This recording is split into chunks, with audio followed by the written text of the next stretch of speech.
नमस्कार दोस्तों, स्वागत है आपका हमारे इस नए वीडियो में, जहां आज हम बात करने वाले हैं एक ऐसी फिल्म की जो एक्शन, इमोशन और थ्रिल का बेहतरीन मेल है, भगवत केसरी। फिल्म की शुरुआत होती है एक सस्पेंसफुल सीन से। एक जज अपने परिवार के साथ किसी सीक्रेट लोकेशन पर छिपा हुआ है। उसके परिवार को जान से मारने की धमकी मिली है। अचानक एक बिजनेसमैन वहां आता है और फिर पता चलता है कि जज ने खुद ही अपने परिवार को यह धमकी दी थी। क्यों? क्योंकि जज एक बहुत बड़े केस की सुनवाई करने वाला था और वह अपने परिवार को असली खतरे में बचाना चाहता था। परिवार को शांत करने के लिए यह बिजनेसमैन एक कहानी सुनाना शुरू करता है, भगवत केसरी की कहानी। और यहीं से शुरू होता है असली मज़ा। तो चलिए शुरू करते हैं। फिल्म की शुरुआत एक तनावपूर्ण समकालीन सेटिंग में होती है। हमें एक व्यवसाय का परिचय कराया जाता है जो एक जज से मिलने जा रहा है जिसका परिवार छिपा हुआ है।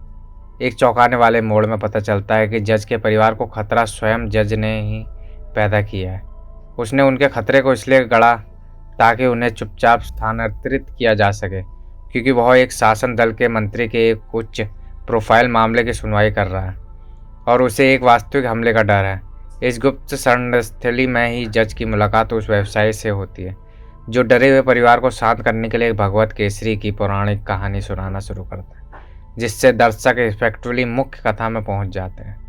कहानी फिर पुलिस इंस्पेक्टर श्रीकांत पर केंद्रित हो जाती है, जो एक जेल की देखरेख कर रहा है जहां 20 कैदियों को रिमांड पर लाया गया है। वह उनसे सी ब्लॉक में रखने का आदेश देता है, लेकिन जल्द ही उसे अपनी भारी भूल का एहसास होता है। सी ब्लॉक में पहले से ही एक व्यवसायी रत्न शुक्ला है और उसे डर है कि नए कैदी उसे मारने आए हैं। उसका डर तब दूर होता है जब उसे सूचित किया जाता है कि भगवत केसरी भी सी ब्लॉक में है। केसरी का प्रवेश प्रतिष्ठित है। हम उसे पहली बार एक शांत बुजुर्ग कैदी के रूप में देखते हैं जो एक बूढ़े चाचा की उस समय मदद कर रहा है जब कुछ स्थानीय गुंडों ने उसका पानी गिरा दिया था। जब गुंडे बूढ़े आदमी का मजाक उड़ाते हैं तो केसरी अपनी अद्भुत शक्ति का प्रदर्शन करता है। अकेले ही उन सभी को काबू कर लेता है और इस प्रक्रिया में अनजाने में रत्न शुक्ला की जान बचा लेता है। श्रीकांत शक्ति के इस प्रदर्शन से चकित रह जाता है और केसरी के अतीत की जांच करता है। हैरान होता है कि यह प्रतीत होने वाला महान लेकिन उग्र व्यक्ति किस अपराध की सजा काट रहा। एक मार्मिक उपकथा तब सामने आती है जब श्रीकांत को पता चलता है कि केसरी की मां अपनी मृत्युशैया पर है और उनकी अंतिम इच्छा अपने बेटे को देखने की है। इससे प्रभावित होकर श्रीकांत प्रोटोकॉल तोड़ता है और केसरी को अपनी मां से मिलने ले जाता है। अपने बेटे को देखकर उसकी मां शांति से अपने प्राण त्याग देती है, एक एहसान जिसे केसरी कभी चुका नहीं सकता। इसी दौरान केसरी की श्रीकांत की बेटी विजया के साथ एक करीबी बंधन बनता है जो एक माँ का प्यार तरसती है। श्रीकांत विजय को बताता है कि उसकी एकमात्र इच्छा उससे एक सेना अधिकारी बनते देखने की है। दुखद रूप से श्रीकांत की दिल्ली की एक यात्रा के दौरान एक कार दुर्घटना में मृत्यु हो जाती है, जिससे विजय अनाथ और टूटी हुई रह जाते हैं। केसरी श्रीकांत के एहसान को चुकाने के लिए विजया की देखभाल की जिम्मेदारी लेता है और धीरे धीरे उसका विश्वास जीतता है, जिससे वह उसे चाचा कहकर बुलाने लगती है। यह रिश्ता फिल्म की भावनात्मक रीढ़ बन जाता है। जैसे जैसे विजया बड़ी होती है, हमें दुनिया के सबसे शक्तिशाली व्यवसायी राहुल सांघवी से परिचित कराया जाता है, जो एक पैर से अपाहिज है और प्रोजेक्ट वी नामक एक विनाशकारी व्यावसायिक उद्यम पर दुनिया पर राज करने का प्रयास कर रहा है। वह इसे हासिल करने के लिए कुछ भी करने को तैयार है, यहाँ तक कि हत्या भी। जब डिप्टी सीएम उसे प्रोजेक्ट वी को रोकने की चेतावनी देता है तो राहुल उसकी हत्या कर देता है।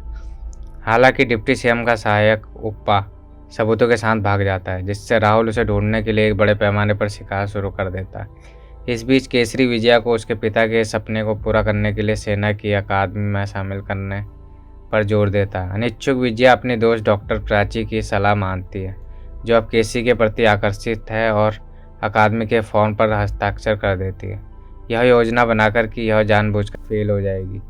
हालांकि जब विजया को एक सहपाठी द्वारा परेशान किया जाता है तो केसरी हस्तक्षेप करता है।